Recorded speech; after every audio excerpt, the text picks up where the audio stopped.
Hi Bremerton, I'm Teresa Bryant with Edward Jones right here in downtown Bremerton.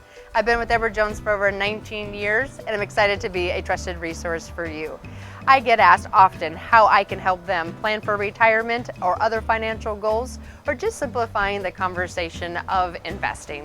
We're excited to create this video series for you to help you with just that. Answer those questions, simplify the conversations, and be a great resource for you in the future. So welcome, come on in, let's get started.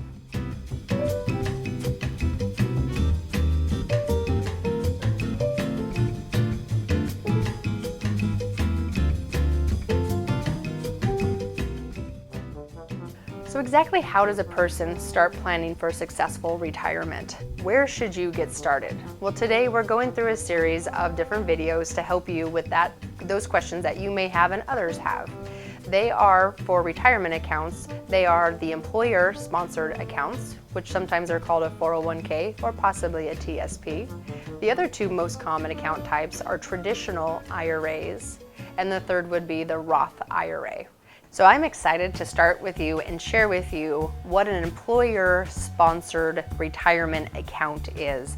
We hear about those often in many different ways, from the news to your own personal options within your own personal plans, your spouses, your neighbors, and so I want to help you with understanding just some of the lingo or the language that you'll hear when we're talking about employer-sponsored accounts.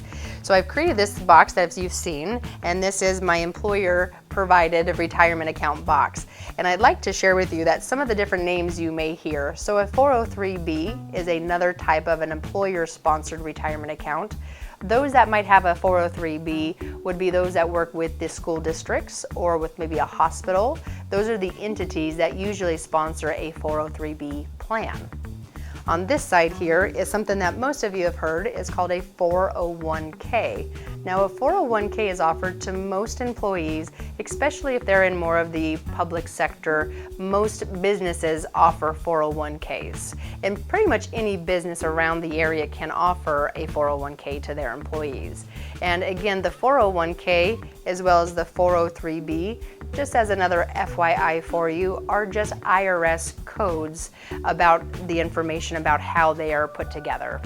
The other one that's very relevant in our area is something called the TSP, which stands for the Thrift Savings Plan.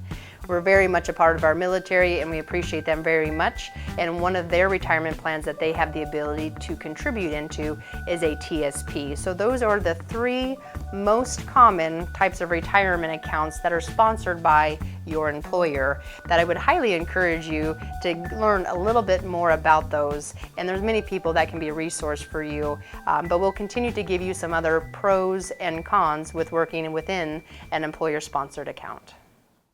So there's a lot of common misconceptions about retirement accounts.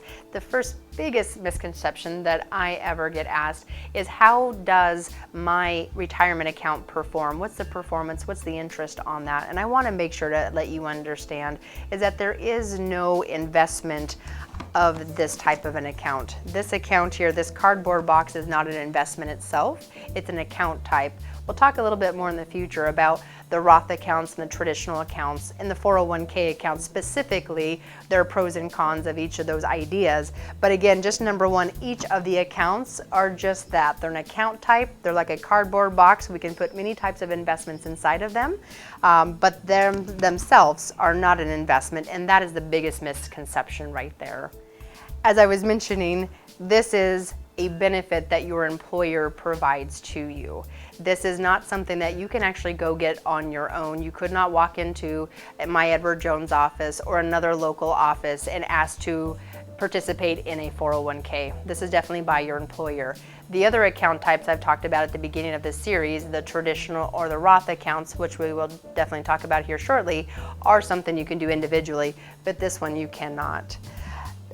One of the benefits that the employer wants to make sure to provide to you is the opportunity to put your own money from your hard-earned work that you do, your paycheck.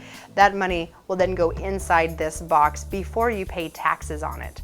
So if you make $1,000 on your paycheck and you decide to defer $200 into this box here, you're only going to be taxed about $800 of that paycheck. So the money in the box is completely tax deferred, and for the whole life that you are working, they are never going to charge you not even a penny of taxes within any of the investments inside of this account. The other benefit is say the investments inside, again, whether those are mutual funds or stocks or CDs or bonds or any of the different choices that you have, if those are growing inside this box and you decide to sell them and to change that investment, you do not have to pay any capital gains taxes either. So again, this is a great way for saving for the future because you're not being taxed all along the way. One of the other benefits I would like to mention to you is that this is something that you can change throughout your retirement years. If you are wanting to work for several different companies over your lifetime, you can continue to consolidate all of your 401ks into one account in the future, and we'll go through how that's done. But there's a lot of flexibility once you retire to make these accounts and kind of consolidate them together, which is very important to know. So one of the things I wanted to make sure you understand about the employer-sponsored accounts is that there are some negatives or some cons for you to be aware of while you're invested in this type of a retirement plan. The first one is something called a required minimum distribution. And that acronym is RMD that you'll hear around the industry. And what that is saying to you is that at 70 and a half, you are required to take out a small portion of the investments inside this account so that they then can be taxed. As a reminder, for the whole life of this investment or this account type with the investments inside, you have not paid any taxes. But at 70 and a half, that required minimum distribution is a requirement. Also, something for you to be aware is that the investments inside here, the best thing for you to do would not to be to touch those investments until your retirement because of the benefit of the tax deferral and the growth that can be happening inside of it. And also that they're not as easily to access and change from an investment into cash. And so again, my recommendation would be to wait as long as you can before you're touching those monies and working with your advisor to find out that right solution to help you take those distributions when you need to. We want to make sure that you're aware the contribution limits for your employer-sponsored account. Again, whether it's a 401k or a TSP, you can contribute up to $18,500 per year. And again, those amounts going into the 401k are going to be per paycheck, not as a lump sum.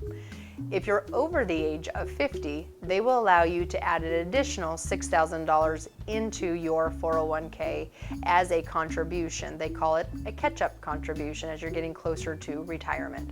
So again, under the age of 50, you can do $18,500. Over the age of 50, you can do $24,500.